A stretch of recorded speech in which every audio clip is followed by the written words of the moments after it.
The morning sun spilled across the wide-open plains, turning the tall grass into waves of gold that shimmered like a sea. Dust clung to the horizon, stirred by the slow rhythm of hooves and the wagons that creaked toward the little town. Out here, life moved to the pace of the wind and the rise of cattle trails, where every sound carried, whether it was the whistle of a train 10 miles out or the clang of a dinner bell summoning hungry men in from the fields. It was the kind of land that seemed endless, a place that tested a person's grit, yet offered quiet rewards to those who stayed.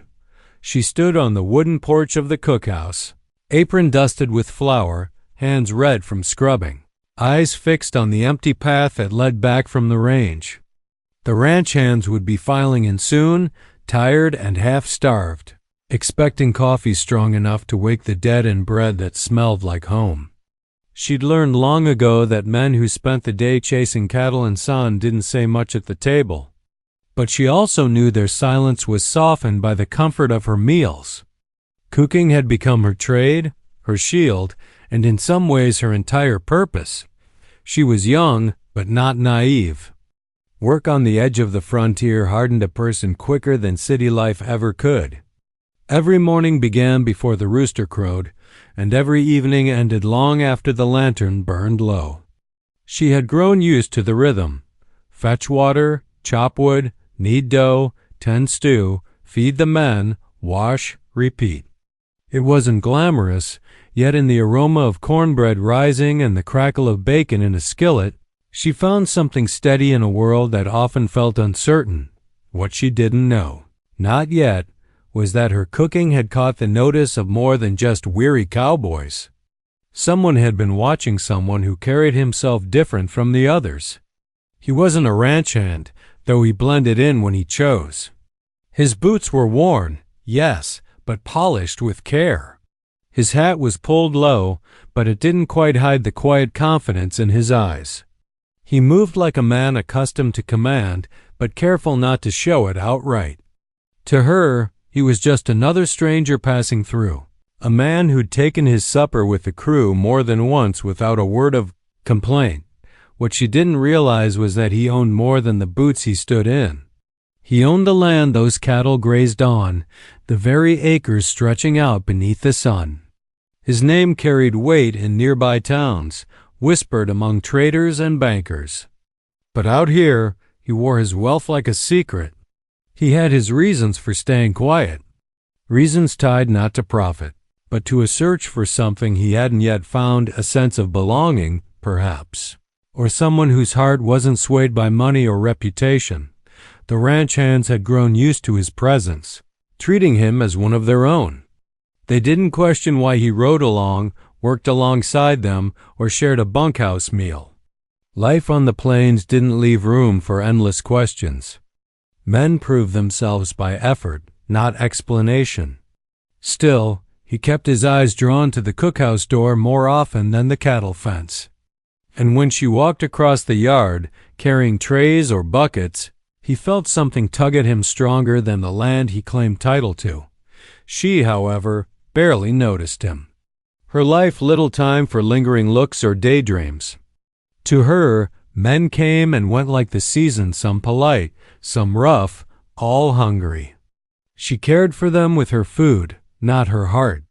Yet every once in a while, when she caught sight of the stranger sitting a little apart, watching with a calm gaze, she felt a flicker of curiosity.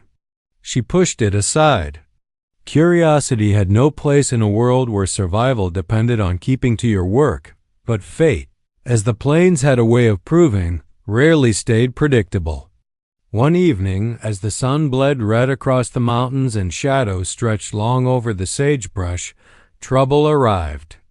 The men rode in restless, their voices louder than usual, dust caked thick on their faces. Something had stirred the herd, something wild and unexpected.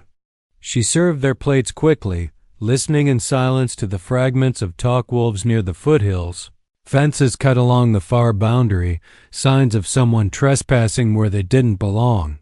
She saw the stranger then, standing apart in the twilight, jaw tight as though he carried a burden heavier than the others knew. His eyes scanned the yard, then shifted to her. For the first time, their gazes held longer than a passing glance. In that moment, she felt the unspoken weight of something brewing, something that reached beyond the safety of her cook stove and pans. The night settled over the ranch with an uneasy quiet. Lanterns flickered in the bunkhouse, coyotes yipped in the distance, and the stranger lingered near the cookhouse door longer than usual. She busied herself with washing, pretending not to notice. But the silence between them grew thicker than words. She could sense a question on his tongue, one he hadn't dared to ask yet. And deep inside, though she didn't understand why, she found herself waiting for a dot somewhere in the darkness. A horse neighed sharp, followed by the sound of hooves thundering across dry earth. The dogs began barking wild, and voices rose from the bunkhouse. She froze, hands dripping with suds, heart pounding with a sudden fear she couldn't name. The stranger stepped forward, his shadow stretching across the doorway, his eyes burning with a resolve that made her breath catch. He was about to speak finally, to break the silence that had hung between them. But before he could, a shout rang out across the yard, sharp as a rifle crack, summoning every man to the edge of the property. She turned toward the noise, her pulse racing, knowing something was about to change, and in that suspended moment, standing in the half-light with the stranger's gaze locked on hers, she felt the first stirrings of a truth she wasn't ready to face. The man who had been sitting quietly at her table, the one she thought just another drifter, was far more than he seemed. The rest of the night and the secrets it would reveal waited just beyond the shadows. The sound of boots hit the ground, hard as the ranch hands rushed out into the yard, lanterns swinging and voices sharp with alarm. Dust hung in the air as men scrambled for their horses, saddles clattering in the rush. She stood frozen in the doorway of the cookhouse, dish towel clenched in her hand, her heart hammering in her chest. The dogs barked and strained against their chains, a warning that something wasn't right. The stranger didn't move at first. He stood tall, shoulders squared, eyes fixed on the darkness beyond the fences. Then, with a calmness that didn't match the chaos around him, he stepped forward, as though he already knew what waited out there. She wanted to call after him, to ask what was happening, but the words caught in her throat. It wasn't her place to interfere. Her life had always been about service, preparing meals, cleaning, tending to what needed tending. The land, the cattle, the disputes at the boundary line, those belonged to the men. Still, something about the look on his face gnawed at her. It wasn't just worry over a trespasser or wild animals. It was deeper, heavier, like a man carrying secrets he couldn't set down. The men rode out in a cloud of dust, their shouts fading into the distance. She lingered in the doorway, watching until the last lantern disappeared over the rise. The yard fell quiet again, but it wasn't a peaceful quiet. It was the kind that made her skin prickle, as if the land itself was holding its breath. She turned back inside, forcing herself to finish the chores. Though her hands trembled with each plate she scrubbed a dot as the night stretched on, her thoughts wandered to the stranger. She replayed the moment their eyes had locked, the way his gaze had pinned her as though he was trying to tell her something without words. She didn't even know his name, yet she felt as if he'd been a shadow in her life longer than she realized. Maybe it was the way he watched without speaking, or the way he moved through the camp with quiet authority. Men like that didn't just drift through towns. They came with purpose. And she couldn't shake the feeling that his purpose had something to do with her dot by the time the riders returned.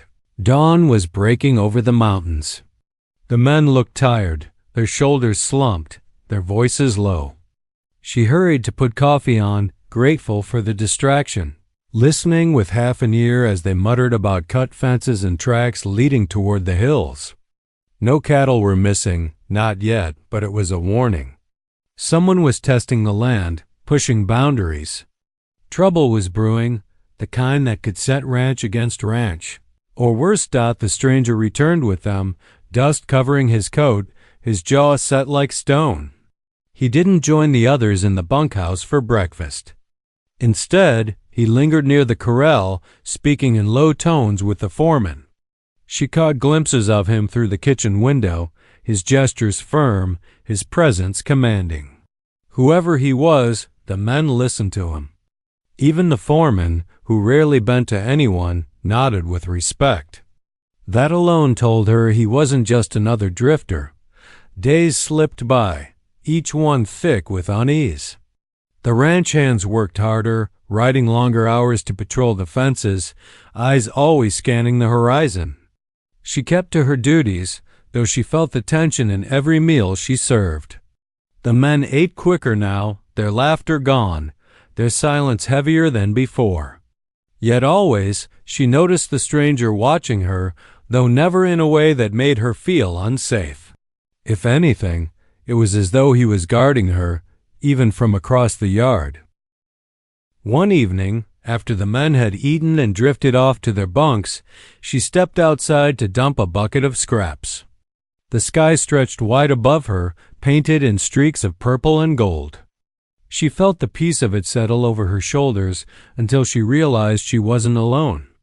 The stranger stood a few feet away, arms folded, eyes fixed on the horizon. For a moment, she considered slipping back inside, but something in his stillness drew her closer. "You work too hard?" he said quietly. His voice steady, carrying in the night air. She blinked, surprised to hear him speak to her for the first time. "Work keeps me busy," she answered, keeping her tone even, though her heart raced. He nodded, his gaze never leaving the mountains in the distance. "Busy is good, but don't mistake it for living." The words puzzled her. Men didn't often speak like that, not around here. She wanted to ask him what he meant, but before she could, the dogs barked again, sharp and sudden. He turned his head toward the sound, his whole body tensing. For just a moment, she saw the man behind the quiet mask alert, ready dangerous if he needed to be. Then he tipped his hat and walked away, leaving her with more questions than answers. That night, lying in her narrow bed, she couldn't sleep. His words echoed in her mind, stirring feelings she couldn't quite name. Who was he really? Why was he here? And why did it feel like her world was shifting every time he stepped into it? The next morning brought more signs of trouble. The men found fresh tracks near the creek, hoof prints from horses that didn't belong to their outfit. There were whispers of rustlers, though no cattle had been taken yet. The foreman ordered tighter watches, and tempers began to flare under the strain. She watched it all unfold from the sidelines, her life tethered to the kitchen but her thoughts pulled to the mystery unfolding around her. As the days grew hotter, the stranger's presence only deepened the mystery. He wasn't like the others. He didn't gamble after supper, didn't boast about the day's work, didn't chase after drink or laughter. Instead, he spent his evenings walking the fence lines, talking in low tones with the foreman, or sitting alone with a ledger in his hands. Once, when she passed by, she caught sight of the pages. They weren't the scribbles of a ranch hand. They were records, neat and precise, like a man keeping account of something that mattered far more than daily wages. It made her realize the truth she'd been avoiding. This wasn't just a man passing through. He had a stake here, bigger than any of them knew. But why keep it hidden? Why live among the hands when he could have claimed his place at the head of the table? The answer came in glimpses she couldn't yet piece together. A letter he tucked away quickly when footsteps approached. The way he studied the men, as though measuring their loyalty. The quiet moments when his eyes drifted to her, softening just enough to make her wonder if she was part of the reason he stayed silent. The tension on the ranch grew heavier with each passing week. Nights were filled with distant howls, strange fires glowing on the ridges, whispers of riders spotted near the boundary lines. The men grew restless, sleeping light, rifles within arm's reach. And through it all, she found herself watching the stranger more than she should. Searching for answers in the lines of his face, One evening, as she scrubbed the last of the dishes, the door creaked open. She looked up, startled, to see him standing there. For once, his hat was in his hands, and his eyes carried something she hadn't seen before, a vulnerability, a weight that seemed almost personal. "You ever wonder what keeps a man tied to a place?" he asked, his voice low. She swallowed, unsure how to answer. "I reckon everyone's tied to something. Land, family, duty. Sometimes it's just survival." He studied her for a long moment, then gave a small nod. "Sometimes it's more than that." Before she could press him, before she could even gather the courage to ask what he meant, a loud crash split the night. A rider burst into the yard, horse lathered in sweat, shouting about fires set on the far pasture. Men rushed from the bunkhouse, grabbing rifles and saddles. The quiet evening shattered in an instant. The stranger turned, his calm mask snapping back into place. Yet as he stepped out into the chaos, he glanced back at her. Just for a heartbeat, their eyes locked again, and she saw in his gaze both a promise and a warning. The ranch was on the edge of something bigger than trespassing or stolen cattle. And deep down, she knew that whatever storm was coming, the stranger's secret and her part in it would soon be revealed. The fire in the far pasture burned low by the time the riders reached it, more smoke than flame, as if someone wanted attention without real harm. The men stomped and shoveled dirt until the last ember died. The stranger led them calm as a trail boss, giving orders that sounded like requests. When daylight came, they could finally see the tracks.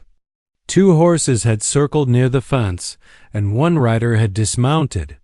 Wire was snipped, then twisted back like a warning. The message was clear. Whoever came in the night was saying this land was no longer safe. She learned all this from the scraps of talk at breakfast. The men spoke low, anxious, gulping coffee and eggs with none of their usual jokes.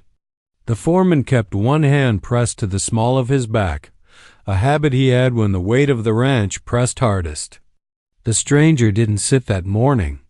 He stood near the door and watched each man closely, like a teacher measuring a room before speaking. When the plates were empty, he asked for a map and a handful of men for a short ride. He met her eyes once before he left. It was quick, but steady, and she felt the warning in it. Be careful today. By noon, the sun bore down hard over the valley. She kneaded dough in the cool shade of the cookhouse and tried to keep her mind fixed on work. Still, worry seeped into everything, even the smell of rising bread. She thought of water rights and grazing lines and how men could turn mean over a fence post moved a few inches. She had seen it before in other towns. In dry years, land was a tinderbox. A rumor could spark it, and pride did the rest. She remembered the stranger's ledger and wondered if he was tracking more than cattle. Maybe he was counting loyalties. Toward afternoon, a wagon rolled into the yard, its wheels bright with fresh paint that did not match the dust-choked road. 2 figures sat on the bench. One was a woman from town, known for her quick tongue and her hat trimmed with a bit of blue ribbon. Beside her sat the small-town banker, pink-faced, fanning himself with a folded newspaper. She stepped out to greet them, brushing flour from her apron. The banker looked past her at the ranch yard as if he expected a greeting line. The woman gave a small smile that carried more curiosity than warmth. "Brought a notice," the banker said. "Not bothering with Good Day." He handed over an envelope with a city seal pressed in red. "There's talk of new claims on the ridge. Boundaries may be disputed.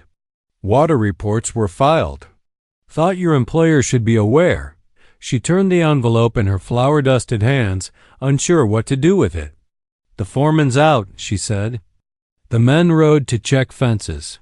"Of course he did," the woman said, eyes scanning the yard. "Word in town says riders light fires on purpose. Keeps a ranch jumpy. Makes a sale for cheap seem wise." The banker cleared his throat as if warning her not to say too much. The woman's gaze shifted to the cookhouse door. "You got strong coffee. Could use a cup." She poured for them and kept her questions to herself. The banker took too much sugar and spilled half his cup on the table. The woman sipped once and set hers aside. She leaned forward. "If any man in this outfit is taking orders from someone outside, you would know first. A cookhouse here's more than a saloon. Has anyone been sneaking out at night or asking odd questions about deeds or the well?" Her cheeks warmed. "I feed the men. I do not follow them." "I meant no slight," the woman said, gentler now. "But this place sits on more than grass. That creek runs clear all year. The ridge holds old rights tied to old papers. A ranch can be ruined slow without losing a single cow. Fees, penalties, loans called at the wrong time. My brother saw it happen." The banker set down his cup and folded his hands. "This isn't a warning so much as an offer," he said. "If your employer needs funds to shore up any gaps during a dispute, we can arrange terms. Better to act before a claim is filed." He spoke to her as if the ranch were hers to decide. She knew better, but the way he said employer landed strange in her ears. She thought of the stranger's ledger and the way the foreman deferred when the stranger spoke. It was not her place, yet the envelope in her hands felt like a weight passed to her on purpose. The wagon rattled, away with the same bright wheels and thin smiles. She tucked the letter in a drawer and stood silent for a long time. The air in the cookhouse felt too warm. She stepped outside to breathe. Across the yard, the well stood solid and cool, a rope looped neat at its side. She had always trusted that well as one trusts a friend. A chill ran through her despite the heat. Trouble came to a ranch through fences and cattle, yes, but real ruin seeped in through paper. The riders returned dusty and quiet near sundown. The stranger came in last, leading a horse with a torn flank. He saw her on the porch with the letter in her hand. His eyes sharpened. "Who brought that?" he asked. "Banker and the woman with the ribbon," she said. They spoke of claims and water rights. He nodded once, not surprised. "Keep it safe," he said. "We'll talk after supper." The men ate with a hunger that dulled their nerves for an hour. After they left, the stranger stepped into the kitchen. He took off his hat, the gesture plain and respectful. "Thank you for keeping this," he said, taking the envelope but not opening it. "You hear much else?"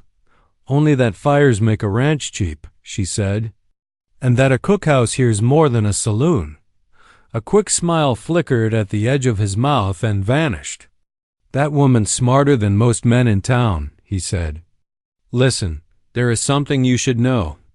But I need one more day before I say it." He looked toward the window where the last light faded off the mountains. "Tonight the men will sleep in the yard by the corral. I want you to bar the door and keep the lamp low." She wanted to press him. She wanted to ask for the truth he kept like a coin in his pocket. Instead, she said, "Will there be trouble?" "Trouble is already here," he answered. "We're only deciding how much of it to swallow." He left before she could ask more. She barred the door as he asked, but sleep would not come. Near midnight, a whistle cut the dark. Hooves thudded, then stopped. She heard low voices by the well, then a scrape of metal. She slipped to the window and lifted the edge of the curtain. Two figures crouched by the stone ring. They worked at the pump handle, trying to wedge something under the iron. A third figure sat his horse a little back, a bandana tied high across his face. The moon rode high, silvering the yard. Sudden movement flashed in the corner of her eye. The stranger rose from behind the water trough and moved like a shadow. He did not shout. He simply shifted his weight, and the men by the well sensed him. One bolted toward the fence. The other swung a tool and missed. The rider wheeled his horse. In the next breath, the yard erupted. Men poured from the dark with ropes and sticks. The intruders fled fast, one vaulting the fence, the other dragged backward by a loop around his boot. He twisted free and vanished under the corral rails. Leaving behind a drop pack. By morning, the foreman cut open the pack and spilled out tools, wire cutters, and a small ledger filled with tidy marks. Each mark stood next to a date and a word: creek, gate, north fence. The stranger turned a page and the cook saw a line that made her blood run cold. Cookhouse. The foreman swore under his breath. Whoever wrote this sat close enough to smell coffee, he said. Could be one of us. A chill passed through the men, thick as smoke. She felt exposed in a way she had not felt since childhood, when a storm tore shingles off a roof and left the bed wet. The stranger set the small ledger on the table and met the foreman's eyes. We keep our heads. We watch. No talk in town. Then he looked at her, and the softness in his gaze surprised her. You watch the back door. If anyone asks you questions you don't like, send them my way. It was the first time he had said my way with the weight of ownership, as if at last a piece of his truth slipped out without permission. She felt the edges of it cut through the fog of worry. The ranch might carry his name even if he kept it hidden. Why hide it all? She stepped outside and found the woman from town in her thoughts. That kind of woman gathered threads others missed. Perhaps she suspected the same. 2 days later, the sheriff rode in with 2 deputies and a stack of papers. He asked to speak to the person in charge. The foreman stepped forward, and so did the stranger. The sheriff's eyes flicked from one to the other. I've had reports of fires and trespass and disputes over the ridge, he said. Also heard a whisper about a claim filed by a neighbor up north. Says he has old survey stakes to prove parts of this range are his. The foreman spat into the dirt. Old stakes can be hammered in overnight.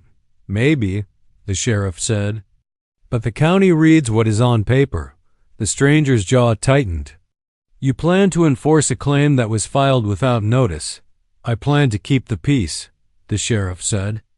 Which means talking before shooting. I'll be back in 3 days with a neighbor and a surveyor. If your papers are clean, bring them. If they are missing, I suggest you find them. The men watched the law ride out and looked to the stranger. He said nothing for a long time. Then he told the foreman to gather the hands. He needed 2 riders for the South Line, 2 for the Ridge, and 1 to go to town quietly for copies of county maps. When the men dispersed, he stayed back on the porch with her. His voice was low. There is a deed in a vault and a copy in my office, he said. Neither can be brought here before the weekend. Until then, we have to hold the line. He paused as if weighing more words, then added, If anyone asks who I am, tell them I'm the one who will answer when this is over. She stared at him. Why not tell them now? Because the man filing claims isn't after land alone, he said. He's after reputation. He wants to paint me as a thief who fenced public water. If I step forward empty-handed, I make it easy for him. There it was, laid plain enough to see. He was the owner, the one the banker meant when he said employer. He had been living among the men to know which of them could be trusted and which might sell a secret for a coin. Now the quiet made sense, the careful eyes, the long walks along fences. It didn't make the danger smaller. It only sharpened it. The next days turned into a slow grind of watchfulness. Men rode in pairs and returned with short reports. Fresh tracks near the north draw. A coil of cut wire hidden in brush. A fire pit stamped out near the creek. In town, the woman with the ribbon sent word through a messenger boy that the neighbor had met with the banker twice and left smiling. She also sent an old clipping from a city paper about a court case where deeds vanished before a hearing, then reappeared in a way that helped the wrong side. The clipping was stained at the corner and smelled faintly of perfume. The stranger read it, then folded it into his pocket. Subplots seemed to bloom like weeds. A young hand confessed to heavy debt from cards, eyes down, voice shaking.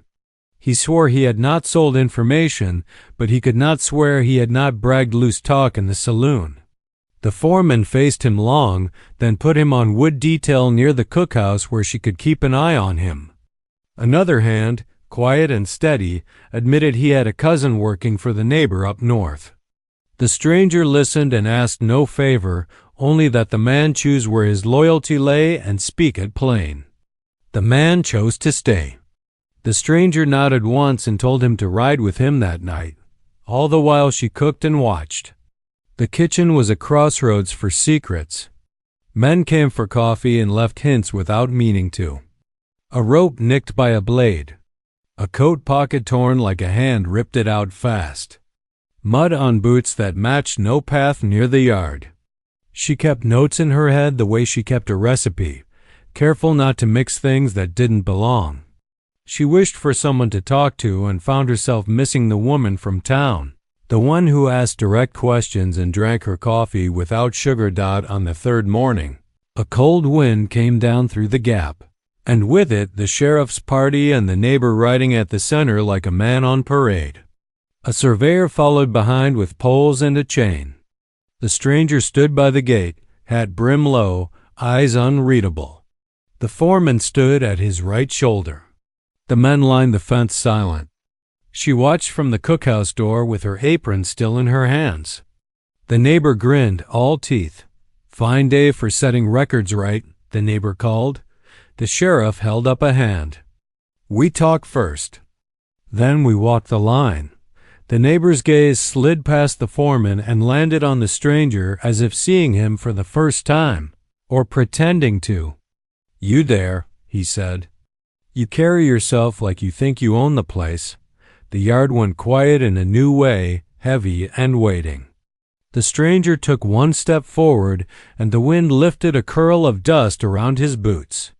He reached inside his coat as if to pull out a folded paper. She felt her heart leap, hoping the deed had somehow arrived, that a rider had brought it in the night. But his hand emerged empty, and he kept it open as if to show he came with nothing but his word. "Walk the line," he said to the sheriff. "Judge us by the land. Then we will talk about paper." The neighbor laughed under his breath and nudged his horse toward the ridge. The sheriff followed, the surveyor behind. The men fell in and the strange procession moved like a slow river toward the boundary. She stood on the porch, the apron twisted in her hands, and watched the stranger watch the ridge. His face gave nothing away.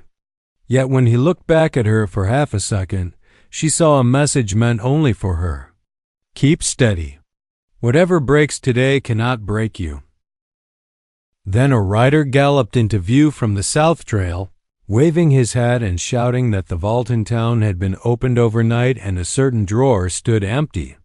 The word empty hung in the air like a bell note. Every head turned to the stranger. He did not move. The sheriff reined up, eyes sharp. The neighbor smiled wider and tapped the bulge of his own coat pocket as if it held a new truth. And she felt the ground under the cookhouse step tilt, as if the world had shifted to a new edge that no one yet understood. The word empty kept ringing in the air long after the rider shouted it. Even the horses felt the shift, stamping and pulling at their bits as if they knew the weight of what had just been said. The sheriff held his hand up for silence, but no one spoke anyway. The neighbor smiled like a man who had already won. He sat tall in the saddle and tapped the pocket of his coat with a finger, slow and deliberate, as though daring the stranger to act. The stranger did not flinch. He stood still, his hand resting lightly on the top rail of the corral, his gaze never leaving the sheriff's face. He said nothing, and that silence grew heavier with every heartbeat. The men by the fence shifted their weight, glancing at each other, waiting for a word that did not come. She stood frozen in the doorway of the cookhouse, her apron twisted in her hands until the cloth bit into her palms. The sheriff finally broke the silence. "If the vault drawer was opened and papers taken, then this matter has gone beyond grazing rights. We'll need proof of what belongs where. Until then, we walk the line." A man's word alone won't settle this." The neighbor leaned forward in his saddle. "No need to walk the line," he said. "I have what matters. A deed dated and signed, pulled from that very drawer before it was tampered with. And it's as clear as day the ridge belongs to me." He tapped his pocket again, the gesture like a nail driven into wood. Gasps ran through the men, but the stranger's eyes stayed calm. "Show it," he said at last. His voice was low but carried across the yard. The sheriff nodded. That would settle things here and now. But the neighbor only smirked. "I'll show it when the county clerk is present. Not before. I'll not risk more theft." His gaze swept the yard and stopped on her, as if he knew she had overheard more than she should have. His smile deepened, and she felt cold all over. The surveyor shifted uneasily. "Best we do the walk," he muttered. "Papers or no papers, land speaks for itself," the sheriff agreed, but the neighbor wheeled his horse. "Walk it, then? You'll find my markers stand where they should. And when the clerk comes, I'll lay the paper down." The group moved toward the ridge, the sheriff, the surveyor, the neighbor, and half the men. The stranger stayed behind with a few trusted hands, his eyes tracking the dust cloud until it vanished in the trees. He turned to her then, the first sign of weariness showing in the set of his shoulders. "They'll come back with doubts carved deeper than before," he said. "And when the clerk arrives, the neighbor will parade that paper like a banner." He paused, voice tightening. "If he truly has it." She stepped closer, lowering her voice. "You think it's forged? I think it's worse than that," he said. "I think someone inside the vault handed it over." The thought struck like a blow. A vault was built for safety, for iron and lock and trust. If someone inside had betrayed him, then no paper in the county was safe. She wanted to ask who he suspected, but his face closed off, and she knew he would not speak it aloud. That night, the men gathered in the yard, some standing, some crouched, their faces lit by lantern glow. The stranger spoke plain, telling them the fight was no longer about cattle or fences, but about the heart of the ranch itself. He reminded them that papers could be twisted, but a man's loyalty could not. His words carried weight, yet doubt flickered in some eyes. A few men shifted, restless, their hands clenched at their sides. The young hand who had confessed debt stared at the dirt, his jaw tight. The man with the cousin up north stood stiff, as if bracing himself for unseen accusations. She cooked bread and carried it out, but few men ate. Their hunger had turned to something sharper, something that food could not quiet. The stranger's gaze swept them all, and when it landed on her, she felt it steady her. Even as the unease in the yard deepened out in the early hours, a rider came hard from the ridge, shouting before he even crossed the gate. "Markers moved," he yelled. New stakes hammered in. Fresh paint on them. He slid from the saddle, breathless, eyes wide. "Neighbor says they've been there for years, but the wood is green cut. Couldn't be older than a week." The stranger's jaw tightened, but he only nodded. "Then tomorrow we ride out as one. Every hand. No man left behind. If stakes are fresh, we'll see it together." At dawn the yard was alive with motion. Saddles creaking, ropes coiled, rifles checked. She watched from the cookhouse, heart in her throat. The stranger mounted last, scanning the men as though counting them like cattle.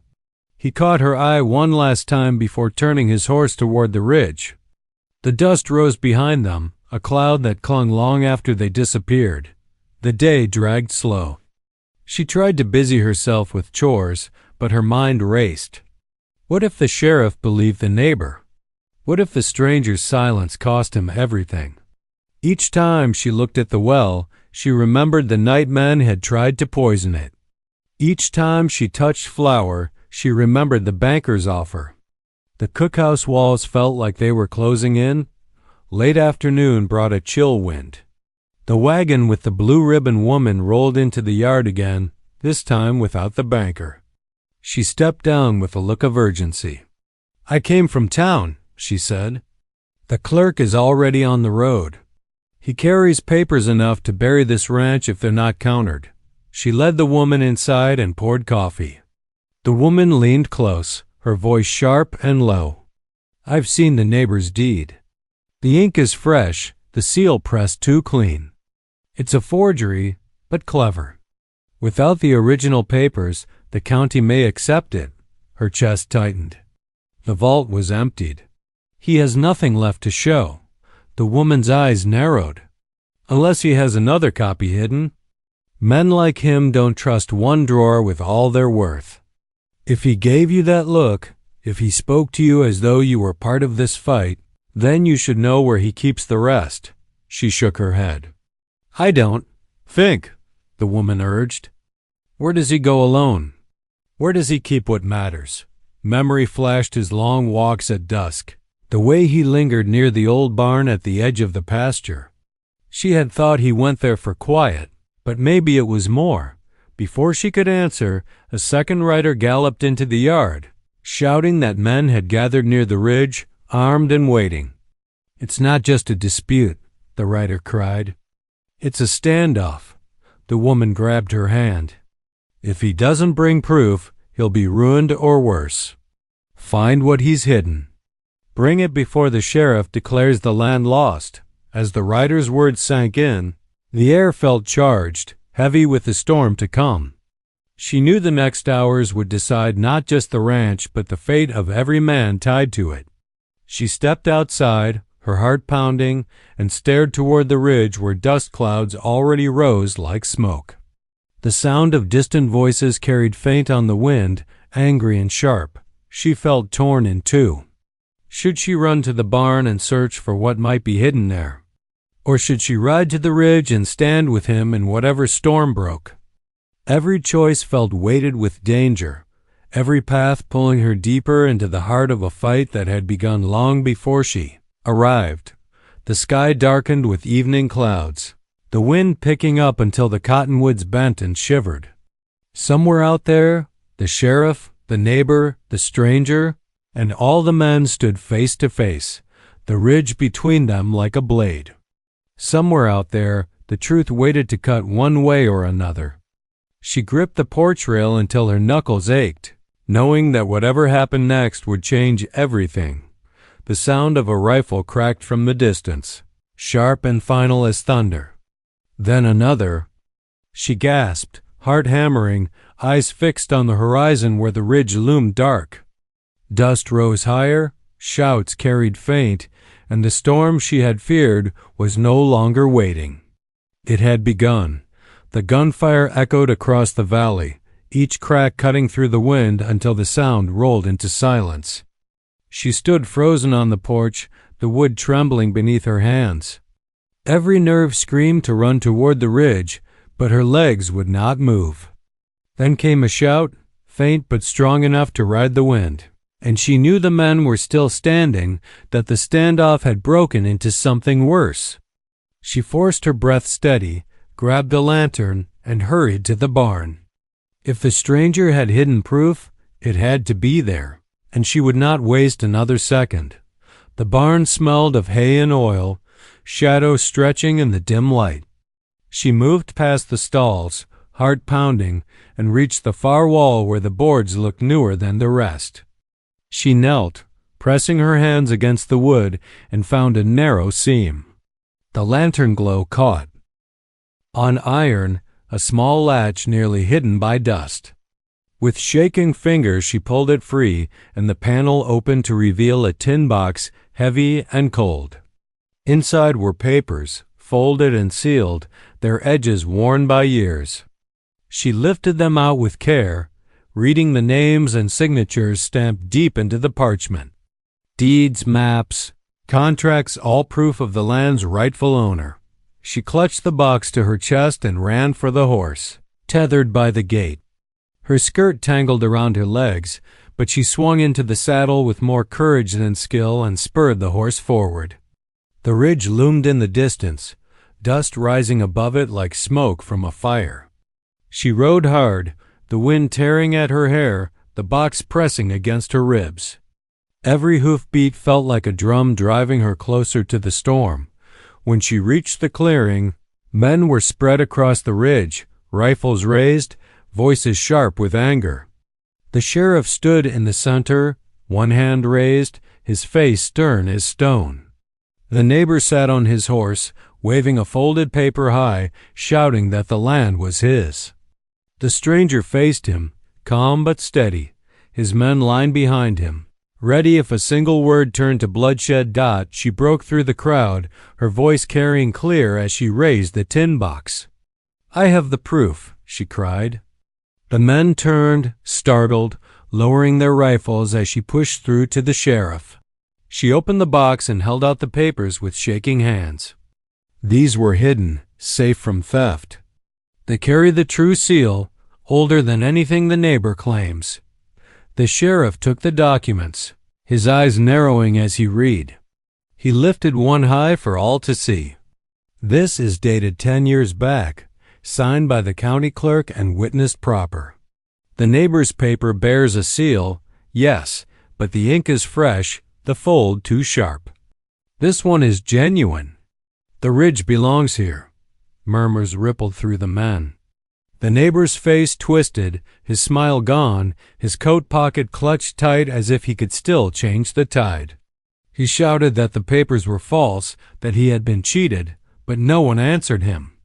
Even his own hands looked uneasy, shifting their weight, their rifles dropping toward the ground. The stranger finally spoke, his voice carrying steady. "You forged your claim and spread lies to divide honest men. You poisoned wells, you sent fires, you bribed with silver. You thought fear would buy loyalty, but fear breaks when truth stands against it." His gaze swept across the men, and they lowered their heads, ashamed of the doubt they had carried. The sheriff spurred his horse closer to the neighbor. "You'll come with me," he said. "Forgery and theft are crimes enough, but tonight you nearly drove men to kill each other for your greed." He reached for the paper still clutched in the neighbor's fist, but the man jerked his horse back, eyes wild. For a moment it seemed he might draw steel, but his own hands pulled away, unwilling to stand against law and land together. With a growl he threw the paper to the dirt, turned his horse, and galloped into the dark. A few of his men started after him, but most stayed where they were, their faces pale with fear of being tied to his downfall. The sheriff motioned to 2 deputies to ride after him, and the rest of the yard fell into silence.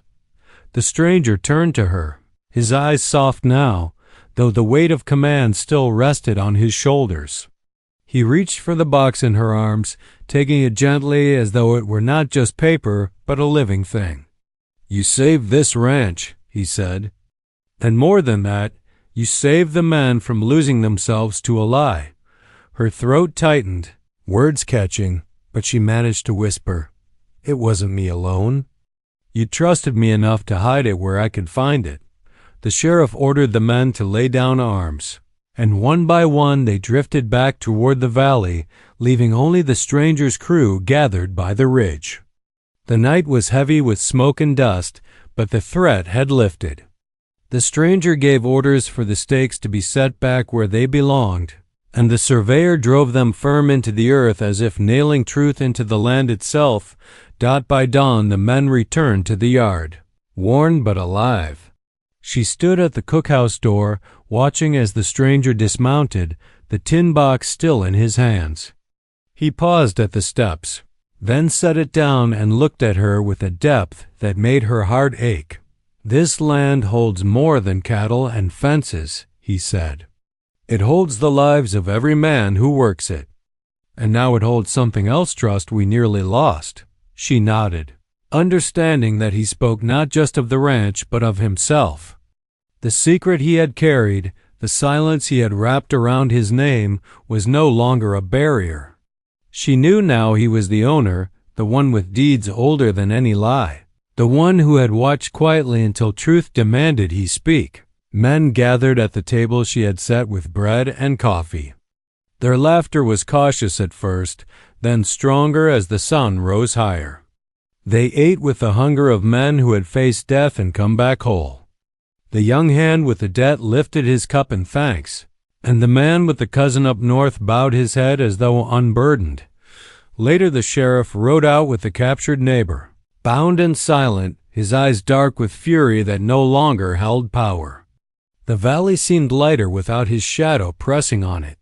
When the stranger returned from seeing the sheriff off, he came to the cookhouse where she scrubbed the last of the dishes. He leaned against the door for him, watching her with a smile that held both relief and something deeper. "You could leave," he said softly. "The danger is gone now. But if you stay, you'd never need to cook just for wages again. You'd cook for home." Her hand stilled in the water.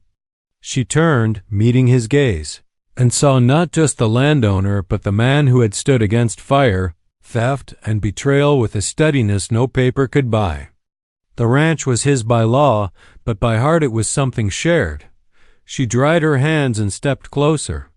"I'll stay," she said, the word simple but carrying the weight of every choice she had made. The days that followed were filled with work, but the kind that built instead of defended.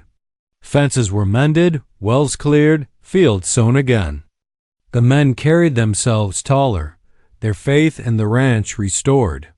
And in the quiet moments, when the chores were done and the sun sank low, she and the stranger walked the ridge together, no longer bound by secrets but by something stronger that the valley healed. And with it grew a lesson every man carried: that land is not just soil and water, but the truth kept safe within it, guarded by those willing to stand when others falter. Betrayal had tried to break them, but loyalty and courage had held fast. And so the story closed not with loss but with the steady rhythm of life, renewed bread rising in the oven, cattle grazing on rightful ground, and hearts learning that trust, once restored, is the strongest fence a ranch can hold, top of form, bottom of form.